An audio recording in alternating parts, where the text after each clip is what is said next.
Alright, I'm going for it. Tried to make this video several times. Did a lot of hard work in scripting it out. Didn't come out so good. So I'm just going to try to do this on the fly and see what best I can do. I like making robots that do my chores for me on my farm. I got 3 horses, 2 mini horses, 21 chickens, and a full-time job, and that's a lot of stuff to do. So one thing I was able to do that was really easy was water my horses from my phone. So what you're going to need is some kind of microcontroller. I assume you know what that is. It needs to be Wi-Fi enabled, so Node MCU. That's the way I went and did it, and I used it with Blink. I think you can use Raspberry Pi with Blink too. It's up to you, but I'm just going to tell you how I did it, some of the things that I learned, and some of the problems that you might encounter. So I got a bunch of stuff on this screen here. This guy right here is just the circuit for the controller that I made for the horse water. This little guy down here, where is it, is an image of the controller connected to the Node MCU. It's got a few different components on it that are pretty easy to go through here, so we'll just use this big screen here. What you got here is N-channel MOSFET. That's this guy right here. A pull-down resistor, which is right here. You're going to need that. I'll explain why later. I tried to do this without it, and the horse water just kept running and running and running, and as soon as that happened, I knew what was wrong. An optocoupler, which I just represented with a switch here, which is this guy right here. Flyback diode, which is this guy right here. And this water valve, which I represented with just this inductor and resistor connected here. So I took a wall wart. I think it was just like a 12 volt, 2 amp wall wart. Cut the wires, put a DC power jack on it that I could connect easily to the power supply. And that's this right here. And I represented that here with this 12 volts.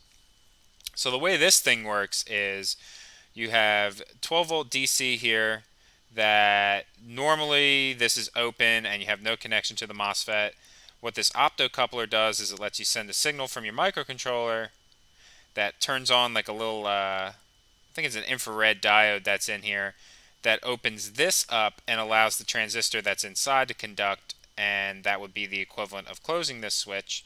So what ends up happening here is this part becomes 12.6 volts and this opens up and all your electricity can flow through here.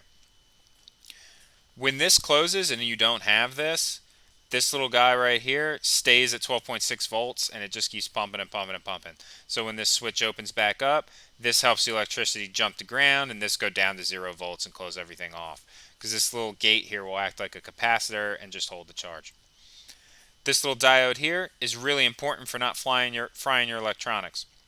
When you cut the voltage really quick across an inductor, it sends an opposite voltage flowing through everything. So normally the current won't flow this direction here, but when you cut it, the current will want to flow, I think, through here and just sort of spin around and around and around and around and around and discharge here so you don't get some big shock. So this is just the simple circuitry that I put together here to run as the controller. So what will happen is the signal comes from the microcontroller, makes this thing conduct electricity here, very little because we just have a resistor here. This opens up, voltage goes high here, makes this open, and the water flows. So to do all this is really, really, really simple with your code. So we're just going to get rid of all this here, pull up Visual Studio Code. And I guess we can keep that guy in the corner because he's not hurting anybody. So this code is pretty simple to go through. You're going to need to start a new project. So let's just copy this and do this from jump. So we'll just get rid of this. Go here. Go to projects. Create a new project. Call it Demo 2. And our board is going to be a Node MCU. It's going to be this guy here. And the framework Arduino is cool. So you hit finish. Does its thing. Pops you up a new screen. So you want to jump down to demo 2, go down here, and make sure you pick demo 2 because it will screw everything up and just upload everything from some other project you got going on, and it'll cause you all kinds of problems. So if you go into source, here's your main. We're just going to paste that back in here. So you need a couple libraries that aren't installed here. We're going to need the Wi-Fi manager and the Blink library. The Wi-Fi manager is important because the starting function in Blink hates my Wi-Fi address. It has like an apostrophe in it, and you can't put the Wi-Fi credentials in there, and it just took forever to figure out. So you're going to need this to connect yourself first, which is pretty important for doing anything. You need Wi-Fi to do this. I think you could set up a local Blink server too. You're not going to need it though. We're going to go and we're going to delete everything and go line by line here. Actually, we'll just go through the lines here. First, we got to add our libraries. So we'll go here and then we'll go home, go libraries, and we'll search Blink, which conveniently puts the Wi-Fi manager first. So you just click that, add that to project, select your project, which is going to be demo 2, add that there.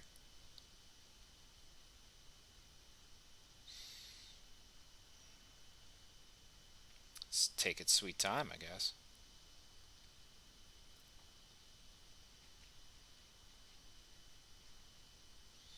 Oh yeah, it's taking a long time.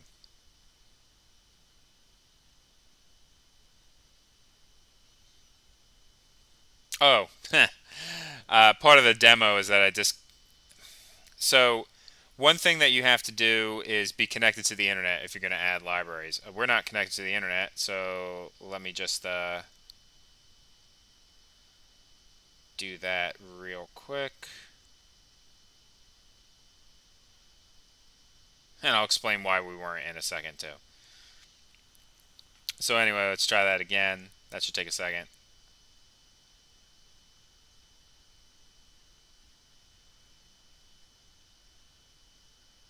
Or just take forever.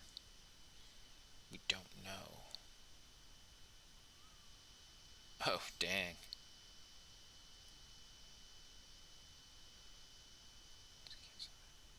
Try that again. Boom. Added. There you go. And then we'll search again. This time we'll do Blink.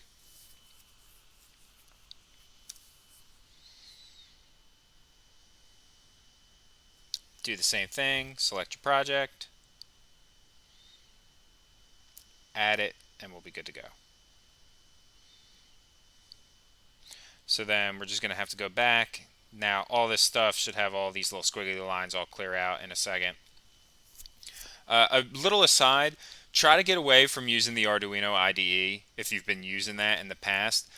Visual Studio Code is so much better. It has the autocomplete features so you can see what functions are on classes and stuff like that, and it's really super useful. So we're just going to click check to compile this real quick just so it clears out all this junk here, because I don't like these squiggles. And while that's doing that, you're going to do this pretty simply. So you'll have to declare this global Wi-Fi manager here, and then you can jump right into your setup. So you just start the serial monitor. You won't need it for this case. I'm not sure if you need to set the pin that you're going to use in Blink to be output, but we're just going to do that anyway, just in case you do. So that's going to be GPIO 13, and that's going to be set to output. So you'll pick GPIO 13 in the Blink app, and that should make everything jive. I'm not sure if you need to do that, but we're going to do it here. And you just set this static IP config here for the Wi-Fi manager, and you're going to give it a name. So what that's going to do is it's going to take the first time you connect the Node MCU, put it in access point mode, and you're going to see in your Wi-Fi settings when you search for networks, it's going to say whatever this name is here, in this case Horsewater, and you're going to connect to it, and it's going to give you a window that you can do all your like Wi-Fi credentials in, so that Blink doesn't completely fail on you to configure. So instead of blink.begin or blink.connect, you just do config and you put your authorization code that the Blink app gives you here. You just type that in and you're good. And then in your loop, it's just going to say blink.run. So we're going to upload this. Just push this button here. Take a minute.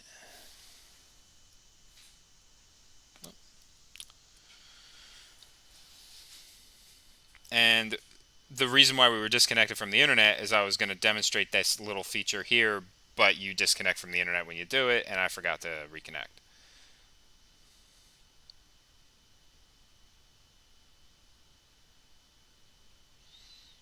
It's almost done.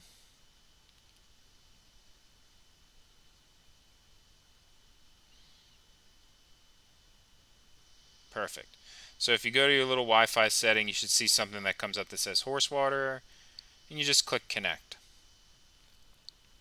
So when you click connect, you are going to get a window that looks like not that, but this. And it'll say Horsewater and Wi-Fi Manager. And you just configure Wi-Fi Manager.